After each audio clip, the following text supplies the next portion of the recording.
بسم اللہ الرحمن الرحیم۔ السلام علیکم۔ ڈی چوک پر جو سانحہ رونما ہوا یقیناً یہ پاکستان کی تاریخ کا ایک سیاہ باب ہے۔ پوری دنیا کے اندر اس پر بات ہو رہی ہے، لیکن جس طرح بیرسٹر گوہر نے بغیر اس معاملے پر سرنڈر کیا ہے عدالت کے اندر، آج استغاثہ کیس کی عام سماعت کے اندر کیا ہوا ہے اس کی جب ڈیٹیل آپ کے سامنے رکھوں گا، اور کچھ ایسی خبریں بھی ہوتی ہیں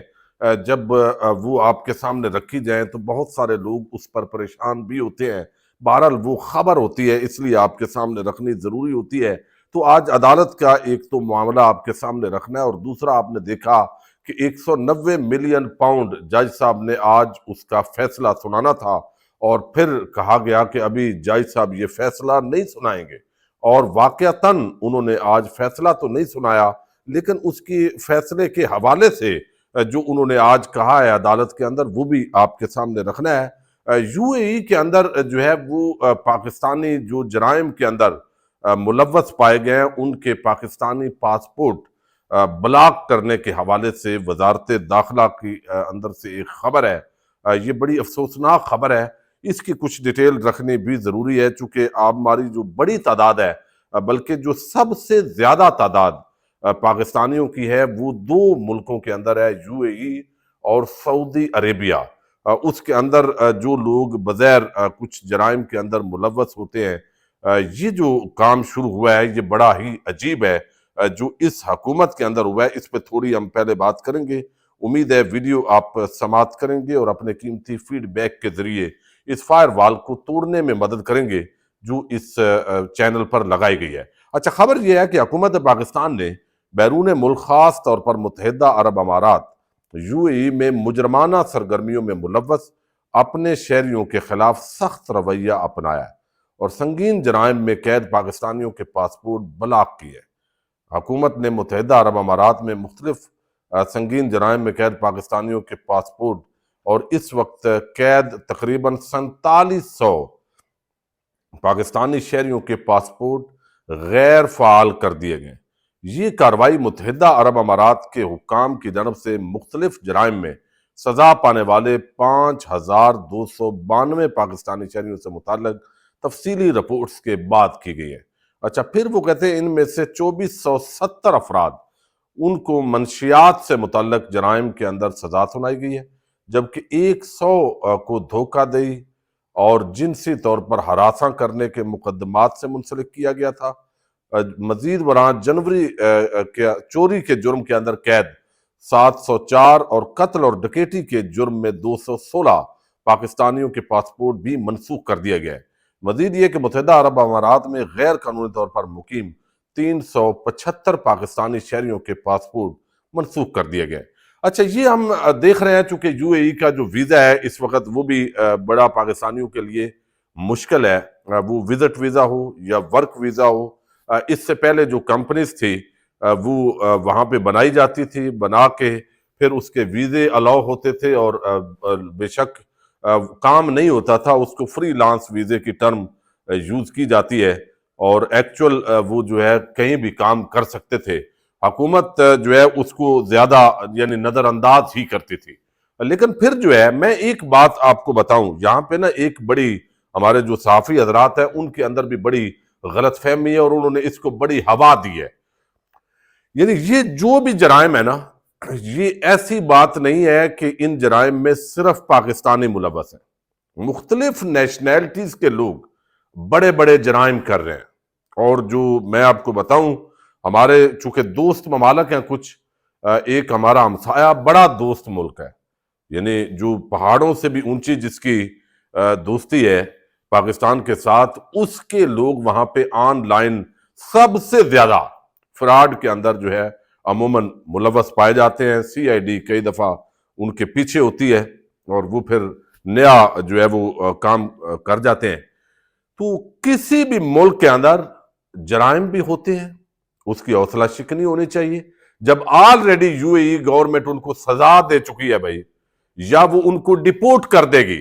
تو اس کے بعد آپ کا پاسپورٹ بلاک کرنے کا مطلب کیا ہے؟ یعنی جب سے یہ موجودہ رجیم پاکستان کے اوپر آئی ہے، ایک تو ان کو پتہ نہیں عمران خان کے زیادہ حامی ہے اوورسیز، اس وجہ سے ان کو یعنی ان کے پاس جو ہے نا وہ جیسے اس طرح آ جاتا ہے نا کسی کے ہاتھ میں، تو اس طریقے سے یہ پتہ نہیں ٹریٹ کر رہے ہیں۔ وہ بھائی جب ایک ملک کے اندر ٹھیک ہے، یعنی ایسا بات بھی نہیں ہے کہ تمام نیشنلٹیز کے لوگ وہاں پہ تقریباً جرائم کرتے ہیں مختلف ملکوں کے اندر، یہ صرف یہ کہنا کہ پاکستانی جو ہے وہ کوئی بہت بڑے مجرم ہے، یہ بالکل ایک مس کنسیپشن ہے۔ اور دوسری بات، کوئی ایک ملک بھی ایسا نہیں ہے میری معلومات کے مطابق، میں نے اس کو چیک کیا ہے، جو اپنے جو لوگ ہیں اگر وہ کسی ملک کے اندر جرم کریں تو ان کا پاسپورٹ ہی بلاک کر دیں۔ یعنی یہاں پہ ایک ایسی رجیم مسلط ہو گئی ہے، وہ بھئی جب وہاں پہ انہوں نے جرم کیا جیلوں کے اندر، آپ کو علم نہیں ہے یو اے ای کے اندر جو ہے اب مثلا ڈاکومنٹس کئی دفعہ فیک یوز ہوتے تھے وہاں پہ، چونکہ جب کسی کو فیملی ویزا لگوانا ہے تو 4000 درہم مثلا سیلری ہونی چاہیے، لیکن اس کی اگر 3500 ہے تو وہ کوئی نہ کوئی کر کے تو 4000 بنا دیتے تھے، اور یہ اس کے لیے ڈاکومنٹ یوز ہوتا تھا، اور یہ روٹین پریکٹس تھی۔ اور عرب ملک جو ہے نا ہمارے دوست ملک، ان کا ایک بڑا اچھا یہ طریقہ ہے، اچھا کہیں یا برا کہیں، وہ 8-10 سال لوگوں کو اندر آنے دیتے ہیں، اور ان کو پتا ہوتا ہے کہ یہ جرم یعنی یہ کرائم ہو رہا ہے، ہوتا رہے، اور اس کے صرف منشیات یا قتل یا ڈکیٹی اس طرح کا چوری کا نہ ہو، تو باقی ان کو علم ہوتا ہے کوئی اگر ڈاکومنٹس کے اندر ادھر ادھر ہو رہا ہے، چونکہ وہ آ رہے ہوتے ہیں 8-10 سال بعد انہوں نے وہ شکنجہ کسنا ہوتا ہے، لوگوں کو نکالنا ہوتا ہے، اور اس کے بعد ایک دفعہ لوگ نکلیں گے تو پھر دوبارہ وہ کھولیں گے اور نئے ویزے، اور اس کے ذریعے ان کو کافی پیسہ بھی بنتا ہے۔ تو یہ جو ہے نا پاسپورٹ بلاک کر دینا، یہ بڑی زیادتی ہے اوورسیز پاکستانیوں کے ساتھ۔ جو محسن نقوی وزیر داخلہ جب سے بنا ہے وہ یہی کام بس ہو رہا ہے۔ تو یہ ایک تو بہت سارے لوگوں نے اپروچ کیا اور کہا کہ یہ زیادتی نہیں ہونی چاہیے، اور میں نے آپ کے سامنے خبر رکھ دی ہے۔ اب دوسری جو خبر ہے نا وہ بڑی عجیب ہے، اور وہ اس وقت آپ کو علم ہے 190 ملین پاؤنڈ جو کیس ہے اس کی سزا سنائی جانی تھی آج جو ہے، لیکن وہ آپ کو پتہ ہے ملتوی ہو گئی، اور جج ہیں ناصر جاوید رانا۔ اب انہوں نے آج اس کیس کی سماعت کی ہے، اور انہوں نے پچھلی جو ڈیٹ آف ہیئرنگ تھی وہ کہا تھا کہ 23 دسمبر کو اس کیس کا فیصلہ سنایا جائے گا۔ پھر ایک اینکر محمد مالک کہتے ہیں کہ نہیں، یہ فیصلہ جنوری کے اندر سنایا جائے گا۔ آپ اندازہ کریں، جج کہہ رہا ہے میں نے 23 کو سنانا ہے، اینکر بتا رہا ہے جی مجھے بتایا گیا ہے کہیں اور جگہ سے کہ یہ جنوری میں سنایا جائے گا عمران خان کا یہ جو فیصلہ ہے۔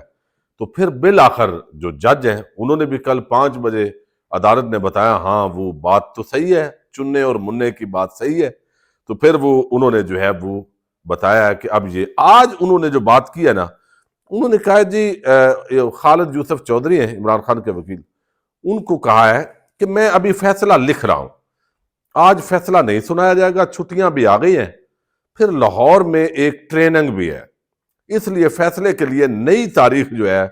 وہ 10 منٹ تک بتاتا ہوں۔ اب چونکہ 10 منٹ بعد انہوں نے تو نہیں بتایا، لیکن ممکن ہے جب تک ویڈیو پبلک ہو تو وہ پوچھ کے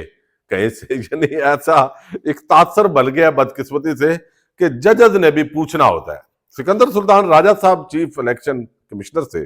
ان کو ایک صحافی جو ہے انہوں نے بتایا، پوچھا کہ سر آپ کل فلاں فیصلہ کرنے جا رہے ہیں، پی ٹی آئی کا کوئی کیس تھا، اس نے کہا نہیں، انہوں نے کہا جی مجھے تو کوئی ایسے ہی سمجھ آ رہی ہے کہ آپ کل فیصلہ کرنے جا رہے ہیں۔ اس نے کہا یار آپ بے وقوف ہیں، رپورٹڈلی بے وقوف ہیں یا وہ غصے ہوئے، بھائی میں نے سنانا ہے مجھے نہیں پتا ہیں جی۔ لیکن بالآخر رات کو قاد لسٹ جاری ہوئی اور کل کو انہوں نے سنایا۔ تو اس وقت پورا سسٹم جو ہے وہ یرغمال ہے، اور ججز جو ہے ان کو بھی بتایا جاتا ہے بظاہر کہ ابھی نہیں، تھوڑے دنوں کے بعد، اور بالآخر اینکر جو ہے محمد مالک، ان کی پریڈکشن سچ ثابت ہوئی۔ اب انہوں نے کہا جی میں نے فیصلہ لکھے نہیں ہے، چھٹیاں بھی آ گئی ہیں، لاہور میں ایک ٹریننگ بھی ہے، تو لہذا پھر جو ہے نا وہ ہم ڈیٹ اناؤنس کریں گے اور اس پہ جو ہے وہ فیصلہ سنائیں گے، اور اس پہ بھی اگر کوئی معاملات سیدھے نہ ہوئے تو ممکن ہے ڈیٹ پھر تبدیل ہو جائے۔ اچھا اب جو ہے ایک اور خبر ہے، اور یہ خبر بڑی افسوسناک ہے۔ ڈی چوک کے اندر آپ کو علم ہے تحریک انصاف نے جو لسٹ جاری کی 12 تھے، اور رات کو ایک اور اٹک سے جو تھے ان کی شہادت کے بعد 13 افراد ان کے نام کنفرم تحریک انصاف نے کیے کہ ان کی شہادتیں ہوئی ہیں۔ بہت سارے لوگ لاپتہ ہیں، کچھ زخمی ہیں، کچھ پر پریشر ہے، وہ انہوں نے علاج بھی یہاں سے نہیں کروائے اور بھاگے ہیں اور نکلے ہیں۔ ٹھیک ہے، یہ ساری چیز جو ہے وہ ایک طرف ہے۔ اب دوسری طرف جب آپ کا جو ہے نا وہ مقدمہ درج نہیں کرتی کوئی بھی جو ایف آئی آر، عموماً یہ ضابطہ فوجداری کا سیکشن 154 ہے، یعنی 154، اس کے تحت آپ درخواست دیتے ہیں کسی بھی ایس ایچ او کے سامنے جا کے، تو وہ آپ کی F I R, first information report درج کرنے کا پابند ہے۔ لیکن اگر وہ نہیں کرتا تو پھر ضابطہ فوجداری کا سیکشن ہے 22 سے 22 بھی، اس کے تحت بھی آپ درخواست دے سکتے ہیں کہ جج کے سامنے کہ سر میرا یہ کیس تھا اور یہ جرم ہوا ہے اور میں نے ان کو یہ درخواست دی ہے اور اس درخواست پہ انہوں نے مقدمہ درج نہیں کیا، تو وہ جج جو ہے وہ باقاعدہ اس کا حکم جاری کر دیتا ہوتا ہے۔ دوسرا یہ ہوتا ہے کہ پرائیویٹ کمپلینٹ درج کی جاتی ہے، ضابطہ فوجداری کا سیکشن 200 ہے، جس کے تحت، جس کو ہم عرف عام میں استغاثہ بولتے ہیں، اور وہ بھی جج کے سامنے جو ہے استغاثہ دائر کیا جاتا ہے، کہ جس کے تحت کہا جاتا ہے کہ ملزم یا ملزمان کے خلاف استغاثہ ہم دائر کر رہے ہیں اور یہ ہم نے جا کے درخواست دی تھانے میں، انہوں نے مقدمہ درج نہیں کیا، تو لہذا یہ ہماری جو پرائیویٹ کمپلینٹ ہے اس کو انٹرٹین کیا جائے، اور اس کو سیکشن 200، 201، 202، 203، 4 سی آر پی سی کے اندر جو ہے اس کی آگے ڈیٹیلز بھی دی گئی ہیں۔ تو وہ پھر سارا جو مقدمہ ہے وہ اکٹھا ایک قسم کا وہ درج کرنے کا عدالت حکم دیتی ہے، وہ سماعت کرتی ہے، اس کے اندر کون کون ملزمان ہیں، ان کا کیا رول ہے، وہ ساری چیزیں اس میں ڈسکس ہو جاتی ہیں۔ سانحہ ماڈل ٹاؤن کے اندر بھی استغاثہ جو ہے وہ اسی طرح دائر کیا گیا تھا، ایف آئی آر بھی درج ہو گئی تھی، لیکن حکومت اپنی مرضی کے ساتھ ایف آئی آر اپنی مدعی بنا کے مستغیث وہ بنا دیتی ہے۔ اچھا، اب یہاں پہ یہ استغاثہ دائر کیا گیا عدالت کے اندر، یعنی ڈسٹرکٹ جو جج ہیں، جب ہم اسی ڈسٹرکٹ جج کو سول کے طور پہ بات کر رہے ہوتے ہیں، جج وہی ہوتا ہے، اس کو ہم ڈسٹرکٹ اینڈ سیشن ڈسٹرکٹ جج بولتے ہیں، اور جب وہ فوجداری مقدمہ سن رہا ہوتا ہے تو ہم اس کو سیشن جج بول رہے ہوتے ہیں۔ تو یہ سیشن جج ہیں اعظم خان، ان کے سامنے یہ درخواست دائر کیا گیا استغاثہ۔ اب ہوا یہ ہے ہوا یہ ہے کہ یہاں پہ بیرسٹر گور نے یہ استغاثہ دائر کیا، اور بیرسٹر گور صاحب کے حالات یہ ہیں کہ میں آپ کو ایک بات اپنی خبر کی بنیاد پر کر رہا ہوں، بلکہ یہ بات ڈسکس بھی ہو گئی ہے کہیں پہلے، وہ یہ کہ یہ اس پہ استغاثہ کون دائر کرے گا، کون مدعی بنے گا، اس پہ تحریک انصاف کی جو باہر بیٹھی ہوئی لیڈرشپ ہے وہ بہت گھبرائی ہوئی ہے، ان کو کہیں سے ڈرایا گیا تھا، اور رپورٹڈلی جو خبر دینے والے ہیں وہ بتاتے ہیں کہ وہ بہت گھبرائے ہوئے تھے۔ ان میں بیرسٹر گوہر اور بیرسٹر جو ہے وہ جس طرح سلمان اکرم راجہ، یہ بہت گھبرائے ہوئے، بہت ہی ڈرے ہوئے ہیں۔ تو انہوں نے عمران خان سے وہ وکالت نامے بھی سائن کروانے کی کوشش کی تاکہ یہ سارے عمران خان کے نام سے ہم کریں۔ تو پھر بشرا بی بی وہاں پہ اڑی، انہوں نے کہا کہ یہ جو سانحہ ماڈل ٹاؤن ہوا تھا تو کیا سارے جو مقدمات ہیں یا مدعی وہ طاہر القادری صاحب بنے تھے؟ بھئی ان کے لوگ بنے تھے، تو آپ پارٹی ہیں، تو آپ پارٹی کی طرف سے آپ چیئرمین ہیں، تو اس کی طرف سے آپ کیوں نہیں کر رہے؟ تو پھر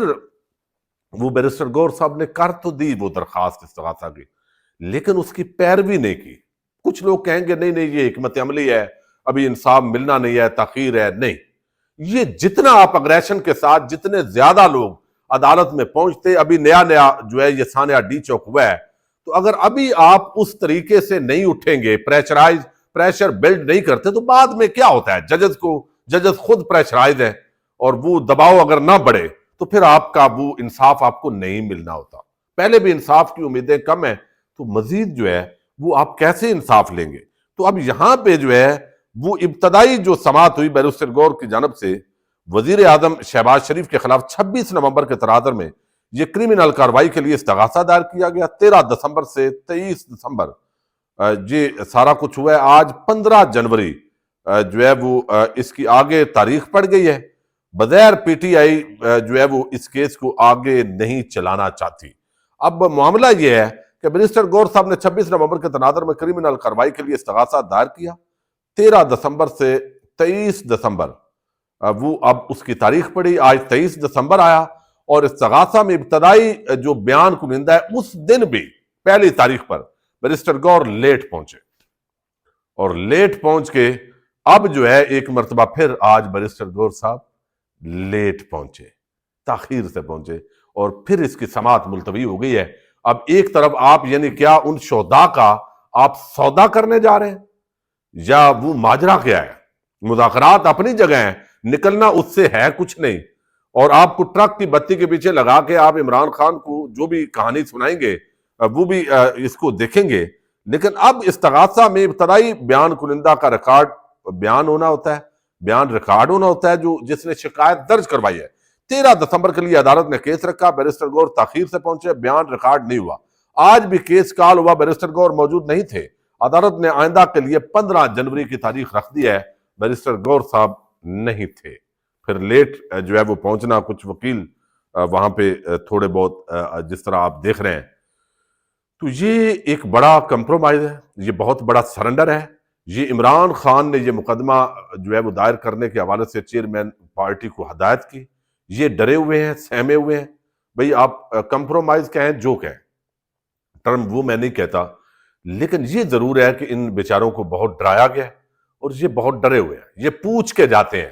یہ اس وقت حالات ہیں، میں آپ کو خبر کی بنیاد پر یہ بات کر رہا ہوں، مت کوئی سمجھے کہ تجزیہ کر رہا ہوں. یہ پوچھ کے بیچارے جو ہے وہ جاتے ہیں، اور آج کل ان کے بیانات بھی پوچھ کر دیے جا رہے ہیں. تو یہ جنگ عمران خان اور پاکستانی قوم نے ہی لڑنی ہے الٹیمیٹلی.